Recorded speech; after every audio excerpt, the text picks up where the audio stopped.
Comme les autres, Jésus s'est dépouillé de ses vêtements et s'avance dans la splendeur de sa nudité, plus glorieuse encore que ne peuvent le percevoir ceux qui l'entourent. Mais en guise de baptême, c'est l'Esprit de Dieu qu'il reçoit et qui vient demeurer sur lui, tandis qu'une voix résonne, celle de son Père qui, une fois pour toutes, vient toucher et blesser son cœur d'homme. Celui-ci est mon Fils bien-aimé, en lui j'ai mis tout mon amour. Rien de plus précaire et de grave et de solennel en même temps que la déclaration d'un grand amour.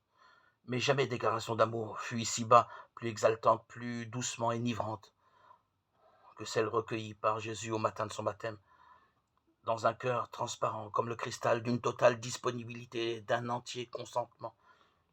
Non pas que cette parole d'amour ait été à proprement parler une surprise pour Jésus. Cet amour et cette parole, il les connaissait de toute éternité. Et c'est trop peu de dire qu'il les connaissait. Il faudrait dire que Jésus était lui-même au plus profond de son être. Cette parole d'amour, le Verbe, dans lequel le Père ne cessait d'exprimer la plénitude de sa tendresse. Et cela depuis toujours.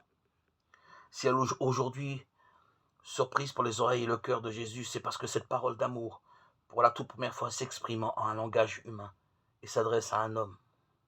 Jésus de Nazareth, mais en qui habite désormais la plénitude de la divinité. Colossiens 1, 19.